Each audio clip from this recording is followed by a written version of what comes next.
నమస్తే welcome to Suman TV. ప్రస్తుతం మనతో పాటు ఉన్నారు senior journalist, family counsellor Priya Chaudhary గారు. నమస్తే అండి. నమస్తే. సాధారణంగా ఈ డ్రగ్స్ లేకపోతే ఈ గంజాయికి సంబంధించి ఇప్పటివరకు పెద్ద పెద్ద వాళ్ళ పేర్లే మనం చూసాం. బట్ ఈ రోజు మనం చూసాము బిగ్ బాస్ ఫేమ్ షణ్ముఖ్, అలానే వాళ్ళ అన్న సంపత్కి సంబంధించి కూడా పోలీసులు వాళ్ళ అదుపులోకి తీసుకున్నారు. ఏం చెప్తారు అసలు ఈ గంజాయికి సంబంధించి ఇలా సెలబ్రిటీస్ పేర్లు రావడాన్ని ఎలా చూడాలి? అత్యాధునికమైన టెక్నాలజీతో ఫెర్టిలిటీ ట్రీట్మెంట్ అందిస్తోంది మెడిసి ఐవీఎఫ్. అంటే అమ్మ ఇక్కడ ఏమవుతుందంటే మనిషి ఎదిగే కొద్దీ వాడు సమాజానికి ఉపయోగపడాలి. కానీ ఇక్కడ కొంత ఒక దశాబ్ద కాలం నుంచి నేను చూస్తున్నాను కదా, ఒక సెలబ్రిటీ అనే హోదాకి వచ్చేసిన తర్వాత, పాత తరం తీసుకోండి, వాళ్ళు ఒక హోదాకి వచ్చిన తర్వాత ఇదే సెలబ్రిటీసు సమాజానికి ఎంతో కొంత చేసేవాళ్ళు, సమాజం కోసం పాటుపడిన వాళ్ళు చాలామంది ఉన్నారు. ఇప్పుడు ఏమైపోతుందంటే జనరేషన్ ఎంత దరిద్రంగా తయారయ్యింది అనంటే, మా డబ్బు మాకే సొంతము. సరే బాగానే ఉంది, పిచ్చి డబ్బు ఒకటి వచ్చి పడుతుందమ్మా. దీన్ని పిచ్చి డబ్బే అని అంటాను. ఎందుకంటే కష్టార్జితం విలువ తెలియడం లేదు.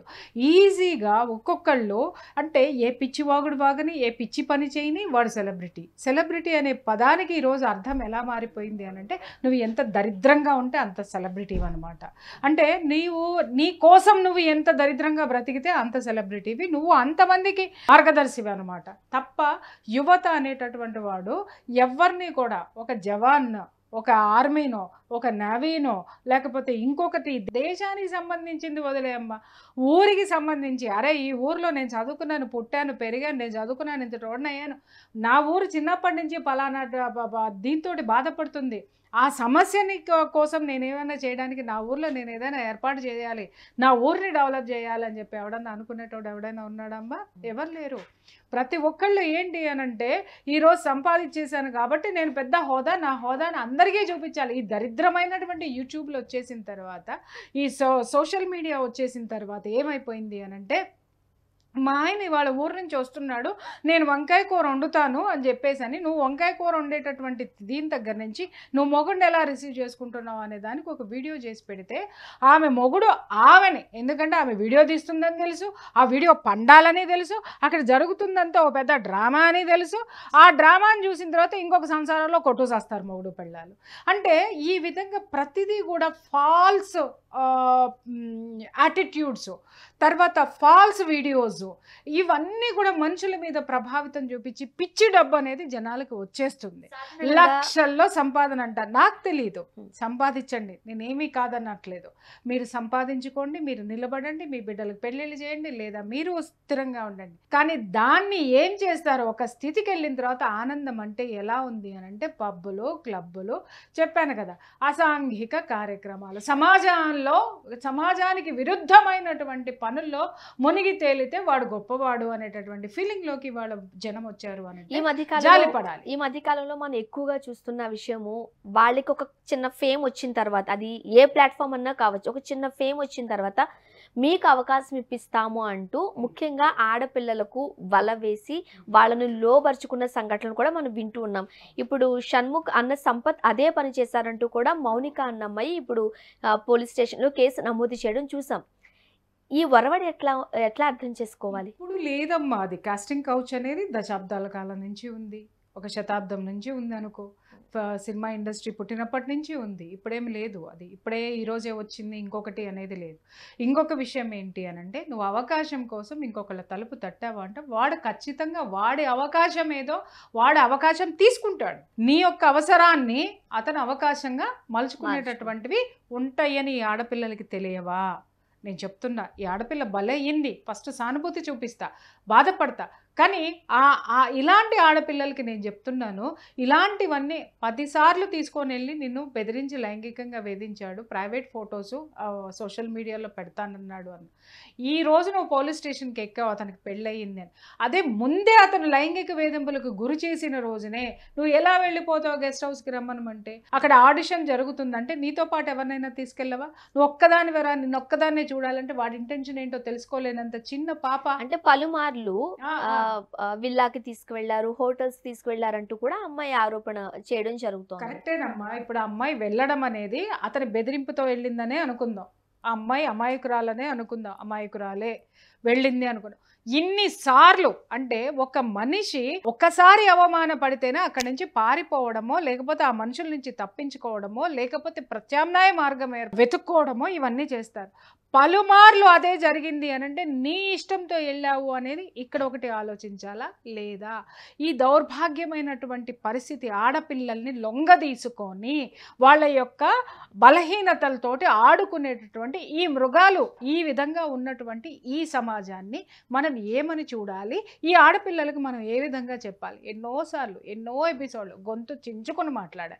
ఆడపిల్లలు జాగ్రత్తగా ఉండండి, మీరు ఎవ్వరూ తోడు లేకుండా మీరు వెళ్ళకండి. ఇంకొకటి, ఇండస్ట్రీ అన్న తర్వాత వాడు ఒకసారి చేస్తే తప్పేంటి, 2 సార్లు చేస్తే తప్పేంటి, 10 సార్లు చేసినా అదే తప్పు. కాబట్టి వాడు భ్రమలకి ఈమె లొంగిపోవడము. ఇంకొకటి ఇక్కడ ఏంటంటే నేను చెప్తున్నాను ఏంటంటే, ఇన్నిసార్లు జరిగినా కూడా అత్తగాడు ఈ అమ్మాయిని పెళ్లి చేసుకుంటానని మాట ఇచ్చాడా లేదా అనేది క్లారిటీ లేదు. జస్ట్ రింగ్ తొడిగి మనకి పెళ్ళైపోయినట్టే అని చెప్పారు. మగపిల్లలందరూ ఆడపిల్లల్ని నమ్మించడానికి ఏం చేస్తారంటే ఒక రింగ్ ఒకటి దొరికేసేసేసి అయిపోయింది మమ అనిపించేసి ఆ పిచ్చమొహాల్లాగా వాళ్ళని తిప్పుకుంటూ ఉంటారు వీళ్ళ చుట్టూ. ఈ పిచ్చమొహాలు ఏంటి, ఇంకేముంది, ఇంత పెద్ద సెలబ్రిటీకి నేను భార్యను కాబోతున్నాను కదా అని ఊహల్లో ఉండి వాడు కూడా అదే ఊహల్లో తిప్పుతాడు. విల్లాస్ అంది, తర్వాత ఇంకేదో హోటల్స్ అంది. మరి ఆ లగ్జరీ లైఫ్, ఆ అమ్మాయి సెలబ్రిటీ అవ్వాలనుకున్నది ఒక కోరిక, ప్లస్ సెలబ్రిటీలు ఎవరైనా ఎందుకు అవ్వాలనుకుంటారు? ఆ డబ్బు, ఆ విధమైనటువంటి లగ్జరీస్ ఎంజాయ్ చేయడానికే కదా. అంతేగాని వీళ్ళు చేసేదేమో ఒక సామాజిక కార్యక్రమాలు కాదు. అక్కడేదో ఒక ఉద్యమాలు చేసేసి ఒక ఇది చేసేసి దాంట్లో నుంచి సమాజాన్ని బాగు చేసే ఉద్దేశాలు ఇక్కడ ఎవరికీ లేవు. వీళ్ళందరూ సెలబ్రిటీలు అయిపోవాలి, సెలబ్రిటీల ద్వారా వచ్చేటటువంటి ఆ యొక్క ఫెసిలిటీస్ ఏవైతే ఉన్నాయో వాటిలన్నింటినీ ఎంజాయ్ చేయాలి, అనుభవించాలి అనేటటువంటి దీంతోటే వస్తున్నారు. వాళ్ళు అదే చూపిస్తున్నారు. స్టార్ హోటల్స్కి తీసుకెళ్ళాడు, విల్లాస్కి తీసుకెళ్ళాడు. ఇంకొకటైనా ఆ అమ్మాయి ఆ లగ్జరీ లైఫ్ కావాలని కోరుకుంది కాబట్టి ఆ అమ్మాయికి అదే చూపించి అదే మోసంలో ఆ అమ్మాయిని భ్రమలో పెట్టేశాడు. వాడికి కావాల్సింది వాడు ఎంజాయ్ చేశాడు. మౌనికది కూడా తప్పుంది అంటారా మీరు? 100% ఉందమ్మా. ఇప్పుడు నీకు రింగ్ ఎట్లా దొరికాడు? 10 మందిలో దొరికాడా? లేదు, ఒక రూమ్లో దొడుకుంటుంటాడు. నువ్వు బలవంతం చేస్తేనో, లేకపోతే నువ్వు లొంగవనుకుంటేనో, లేకపోతే ఇంకేదన్నా అనుకుంటేనో వాడు అరే నువ్వేరా, ఇదిగోరా నీకోసం వాడుకున్న డబ్బులో వాడుకున్న దీంట్లో ఒక రింగు ఖరీదు మహా అయితే 10,000 లేదా 15,000 లేదా 20,000. ఒక 25,000తోటి ఒక అమ్మాయి ఎంజాయ్మెంట్ చేయడానికి వచ్చేసింది కదా, వాడికి కొత్త పిల్ల వచ్చింది కదా.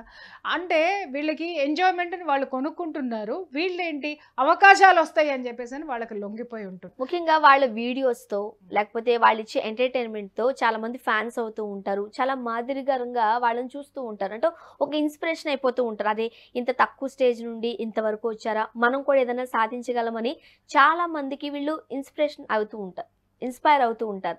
అలాంటి వాళ్ళు ఈరోజు తమ్ముడు గంజాయితో పట్టుబడ్డాడు, అన్న దగ్గర ఉన్నట్టుగా మనం చూస్తూ ఉన్నాం. ఇలాంటి కేసుల్లోకి వీళ్ళు వెళ్ళేసరికి ఎలా చూడాలి? Other side of the coin అదే నేను చెప్తున్నాను. ఇందాక నేను చెప్పింది అది. యూట్యూబ్స్లో ఈరోజు అందరూ కూడా చాలా గొప్పగా మాట్లాడేస్తూ ఉంటారు, గొప్పగా చేస్తూ ఉంటారు. నేను చాలా యూట్యూబ్స్ చూశాను కదా. ఆ యూట్యూబ్లో ప్రమోషన్స్ పేరుతో ఒకళ్ళ భార్యను ఒకటి తీసుకొని వెళ్ళిపోవడము, ఒకళ్ళ మొగుళ్ళను ఒకళ్ళు తీసుకొని వెళ్ళిపోవడము. అవతల ఉన్నవాడు దరిద్రుడైనా సరే, యువతలో ఉన్న భర్త ఉన్నతమైన హోదాలో ఉన్నా సరే కూడా ఈ పిచ్చి అంటే జనాలకు కనపడాలి, ఫేమస్ అయిపోవాలనేటటువంటి పిచ్చితోటి అవతల వాడి ఆకర్షణలో పడిపోయి సంసారాలని, బిడ్డల్ని అందరినీ నాశనం చేసేసుకుని వెళ్ళిపోయిన వాళ్ళు కోకొల్లల మంది దీంట్లో ఉన్నారు. అలాగే ఆడపిల్లలు, ఈ మగపిల్లల దీంట్లో పడిపోయి ప్రాణాలు పోగొట్టుకున్న వాళ్ళు ఎంతమంది లేరమ్మా? ఆడపిల్లలు ఎంతమంది లేరు? అలాగే అవకాశం ఇంకొకటి ఇస్తాడు అన్నాడు. అరే ఈ రోజు నీ చేతిలో సెల్ ఫోన్ ఉంటే నువ్వే ఒక సెలబ్రిటీ అవ్వచ్చు, నువ్వే ఒక థీమ్, నువ్వే చూసుకుంటే నిన్నే జనాలందరూ పిలుస్తారు. ఇవాళ మనం చూస్తున్నాం, ఏ చెత్త తొక్కు పచ్చళ్ళు చేసినా, లేకపోతే ఏ దరిద్రాలు చేసినా, లేకపోతే ఏ గుడ్డలు కుట్టుకోవడం చేసినా పెద్ద పెద్ద పనులన్నిటికీ ఎవడు చూడడు. సమాజంలో బాగుపడండి అని చెప్తే ఎవడు చూడడు. ఆరోగ్యంగా ఉండండి అంటే ఒక్క వ్యూవర్షిప్ ఉండదు. కానీ ఏముంటుందంటే ఇవాళ నేను మా ఇంట్లో చింతకాయ తొక్కు చేస్తున్నాను మీరు చూడండి అనగానే వ్యూవర్షిప్ చింతకాయ తొక్కేళ్ళకి తెలవదా?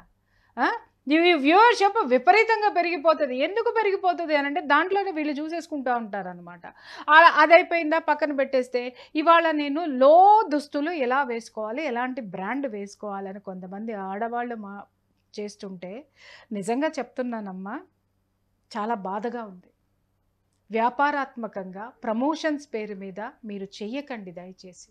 ఎందుకు అనంటే డబ్బు వస్తుంది, డబ్బు మనకు అవసరమే. నాకు కూడా చాలా డబ్బు అవసరం, నేను బ్రతకడానికి చాలా డబ్బు అవసరము. నేను ఇంత పేరు ప్రఖ్యాతలో నేను ఏ లోదుస్తులు అమ్మి రాలేదు, నేను ఏ వంటకాలు చేసి రాలేదు. అంటే వంటలు చేయటం తప్పనట్లేదు, కానీ ఆ లోదుస్తులు అమ్మడము, వాటి బ్రాండింగ్స్ గురించి అమ్మడము, ప్యాడ్స్ గురించి చెప్పడము, దాని నాలెడ్జ్ వేరుంటుందమ్మా. దాని నాలెడ్జ్ ఎవరు చెప్పాలో వాళ్ళు చెప్తారు, డాక్టర్స్ చెప్తారు, లేకపోతే దానికి సంబంధించినటువంటి గైనకాలజిస్టులు చెప్తారు, లేదా దానికి సంబంధించినటువంటి ఒక సెక్టర్ ఆఫ్ పీపుల్ ఉంటారు, వాళ్ళు చెప్తారు. కానీ మీరు డాక్టర్సా వాటి గురించి మాట్లాడడానికి? మీకు ఏం అర్హత ఉందని వాటిల్ని సేల్ చేస్తున్నారు? వాటిల్లో అసలు ఏముందో మీకేం తెలుసు? వాడు చెప్పింది మీరు చెప్తున్నారు. అవి ఎంత దరిద్రంగా ఉంటున్నాయో మీకు తెలుసా? ఎంతమంది మోసపోతున్నారో మీకు తెలుసా? అంటే మనం బ్రతికేయాలి, మనం బ్రతికేస్తే చాలు.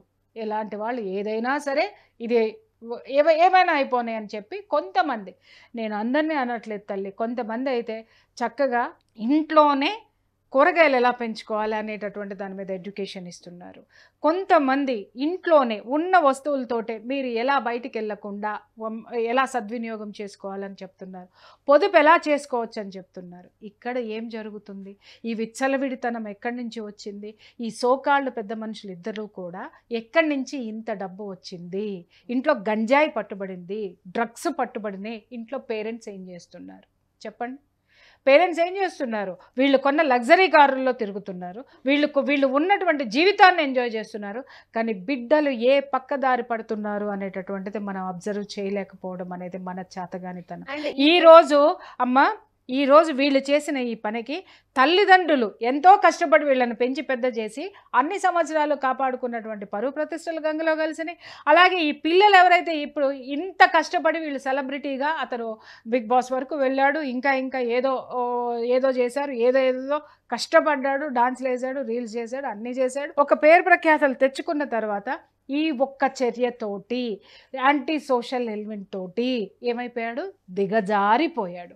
ఇతన్ని ఇన్స్పిరేషన్గా తీసుకునే జనాలకి ఇతను ఏం చేశాడు? సమాజంలో ఎలా బ్రతకండి అని యూత్కి ఏమన్నా ఎప్పుడైనా చెప్పాడా? చెప్పలేదు.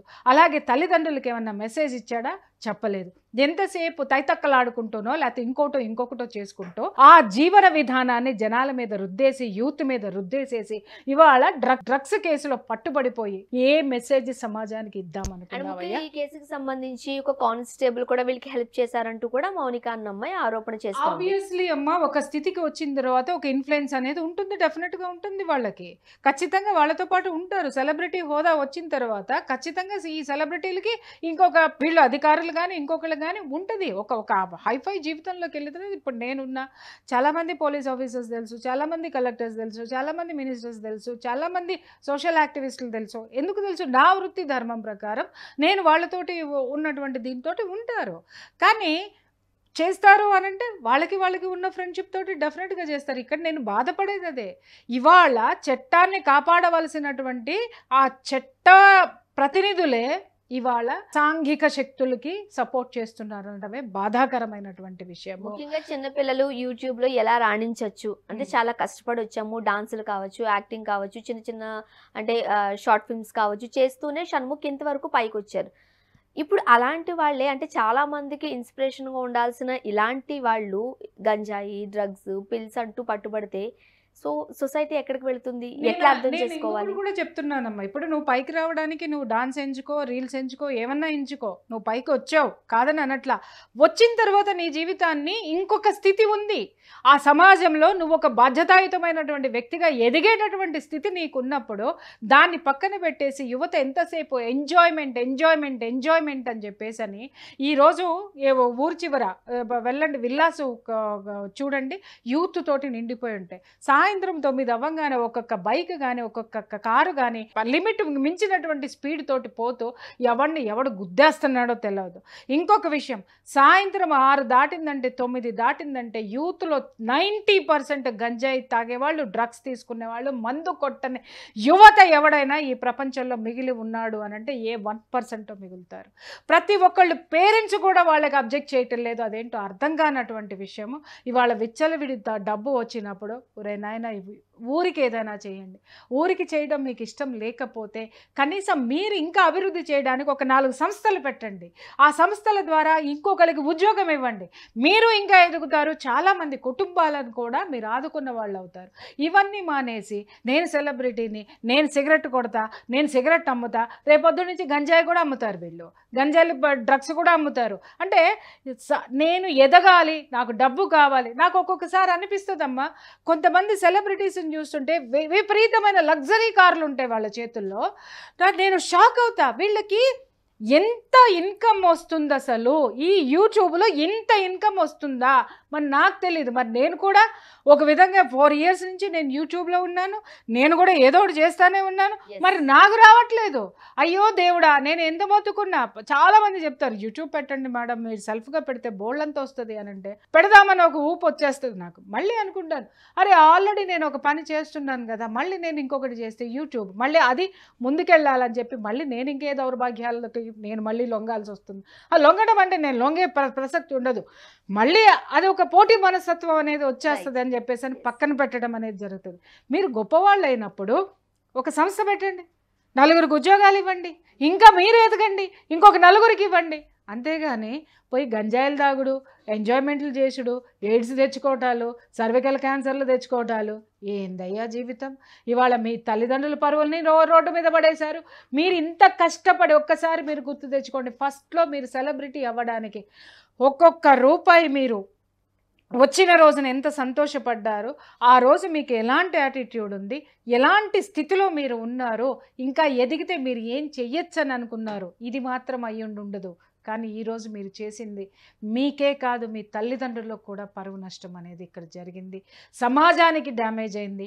అన్నిటికీ మించి చెప్తున్నాను మిస్టర్ షణ్ముఖ్, మీరు ఎంతోమంది యువతకి ఆదర్శంగా నిలుస్తున్నారు, ఎంతోమంది ఫాలోయర్స్ మీకు ఉన్నారు, మిమ్మల్ని ఫాలో చేసే యూత్కి నిజంగా చెప్తున్నా మీరు అన్యాయం చేస్తున్నారు. ఇది మిగిలిన యూట్యూబర్స్ అందరికీ కూడా నేను చెప్తున్నాను.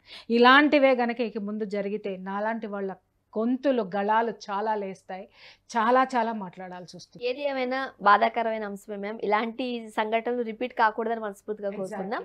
థ్యాంక్ యూ సో మచ్ అండి.